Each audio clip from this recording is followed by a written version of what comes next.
नमस्कार, आप देख रहे हैं न्यूज पीआर। मैं हूं आदेश पुरी। देश में कोरोना के मामले लगातार बढ़ते जा रहे हैं। कल 47,000 के आसपास मामले आए, लेकिन इन सब के बीच में सबसे चिंता वाली बात है कि देश में मुंबई और महाराष्ट्र और दिल्ली में डबल म्यूटेंट वेरिएंट, जो कि कोरोना का एक जो उसके वायरस का जो है वो बदलता रूप है, उसका मामला सामने आया है। और सबसे इसमें बड़ी बात है कि ये जो है आपके इम्यून सिस्टम को चकमा दे सकता है, बाईपास कर सकता है। यानी कि आपका इम्यून सिस्टम इसे पहचान ही नहीं पाएगा, इससे लड़ ही नहीं पाएगा, और ये जो अपना कार्रवाई जो है, जो अफेक्ट करना है आपको, वो अफेक्ट कर देगा। हालांकि स्वास्थ्य मंत्रालय ने ये कहा है कि अभी तक उन्हें ये नहीं पता चला है कि जो ये मामले बढ़ रहे हैं वो इसी वेरिएंट के कारण है या फिर जो पहले से कोरोना के जो वेरिएंट है उसी से ये मामले बढ़ रहे हैं। आपको हम विस्तार से इसकी पूरी जानकारी बताते हैं कि पंजाब और महाराष्ट्र समेत कुछ राज्यों में बढ़ते मामलों के बीच देश के सामने आए कोरोना मामले के नए डबल म्यूटेंट वेरिएंट ने सरकार की चिंता और बढ़ा दी है। हालांकि केंद्रीय स्वास्थ्य मंत्रालय ने स्पष्ट किया है कि अभी इसकी पुष्टि नहीं हुई है कि इन्हीं वेरिएंट की वजह से कुछ राज्यों में संक्रमण के मामलों में उछाल आया है। राष्ट्रीय रोग नियंत्रण केंद्र के निदेशक एसके सिंह ने बुधवार को यह बताया कि दिल्ली, महाराष्ट्र और कुछ अन्य राज्यों एवं केंद्र शासित प्रदेशों में डबल म्यूटेंट वेरिएंट समेत कोरोना वायरस के कुछ अन्य वेरिएंट ऑफ कंसर्न पाए गए हैं। इनकी स्थिति के आगे के विश्लेषण के लिए जीनोमिक सीक्वेंस और महामारी विज्ञान का अध्ययन जारी है। Indian SARS-CoV-2 consortium of genomics द्वारा इसकी जीनोमिक सीक्वेंसिंग की जा रही है। जीनोमिक सीक्वेंसिंग किसी भी जीव के पूरे जेनेटिक कोड का खाका तैयार करने की एक जांच प्रक्रिया है। इसके साथ ही साथ उन्होंने बताया कि अभी तक ऐसा कुछ भी नहीं मिला है जिससे यह साबित हो सके कि देश के कुछ राज्यों में संक्रमण के मामलों में आए उछाल की वजह डबल म्यूटेंट वेरिएंट या दूसरे वेरिएंट हैं। उन्होंने कहा कि मामले बढ़ने के कई कारण हो सकते हैं, जिसको लेकर अध्ययन किया जा रहा है।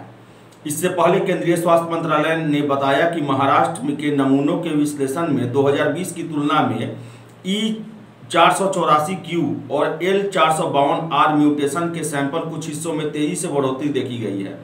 वायरस का यह डबल म्यूटेंट वेरिएंट करीब 15 से 20% सैंपल में पाया गया है और पिछले किसी भी VOC में इसका मिलान नहीं हुआ। आपको बता दें कि क्यों चिंता का कारण है डबल म्यूटेंट वेरिएंट। किसी भी वायरस में बदलाव होता है और यह एक प्राकृतिक नियम है। कोई भी वायरस जब रूप बदलता है तो वह पूर्ण नहीं होता, उसके कुछ न कुछ घटक छूट जाते हैं और इसे ही म्यूटेशन कहते हैं। ज़्यादातर मामलों में म्यूटेशन से वायरस कमजोर पड़ जाता है, लेकिन कभी कभी यह खतरनाक भी हो जाता है। डबल म्यूटेंट वेरिएंट इसलिए भी खतरनाक हो सकता है कि इससे वायरस के एक ही रूप में दो बदलाव हुए हैं।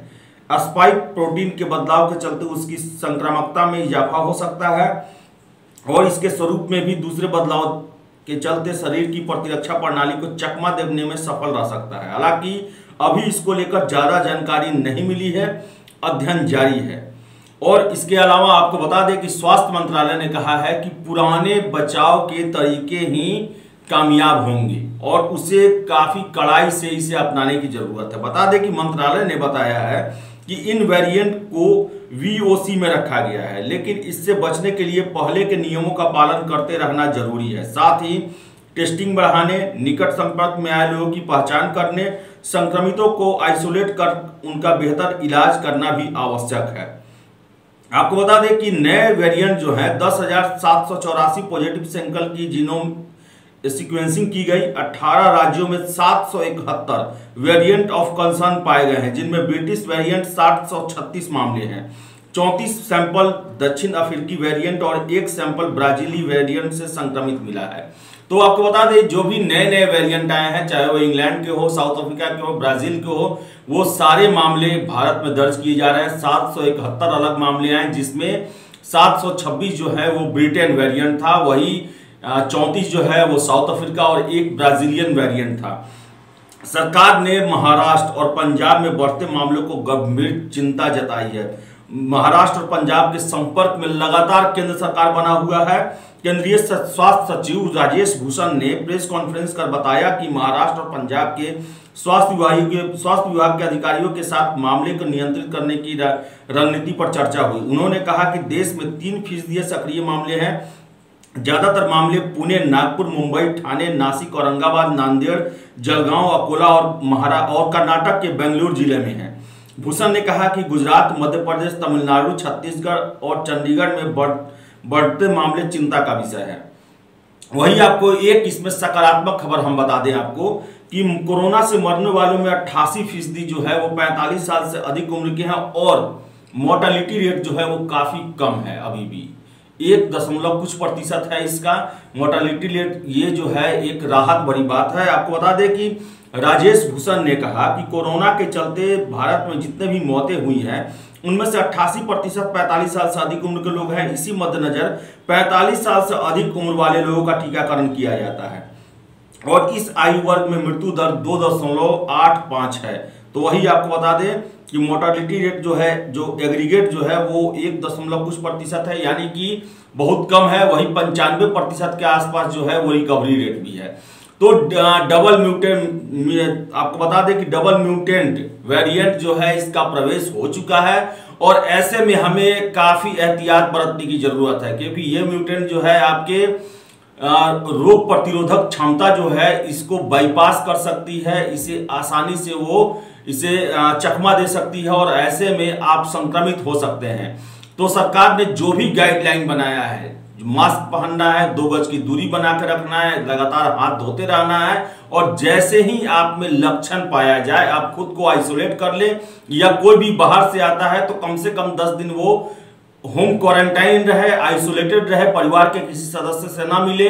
और आप भी ये जानकारी रखिए कि कोई भी अगर दूसरे राज्य, खासकर महाराष्ट्र से और जो भी राज्य में फैला हुआ है कोरोना, उनसे आए तो आपको भी दूरी बना के रखना है, क्योंकि देश में नए नए वेरिएंट जो हैं जिससे अभी दुनिया के विभिन्न देश परेशान है उसका भी प्रवेश हो चुका है। और सबसे जो दुखद बात है इसमें कि आपका इम्यून सिस्टम इससे लड़ने में नाकामयाब हो सकता है या उसे पता भी नहीं चल सकता है, चकमा दे सकता है। बहुत एहतियात की जरूरत है। ऐसा प्रयास करें कि हम इस कोरोना महामारी को मात दे सके, न कि पिछले साल जैसा लॉकडाउन को झेलना पड़े। तो फिलहाल वीडियो में इतना ही। वीडियो पसंद आए तो लाइक शेयर करें, हमारे चैनल न्यूज़ पेपर को सब्सक्राइब जरूर कर ले। बहुत बहुत धन्यवाद।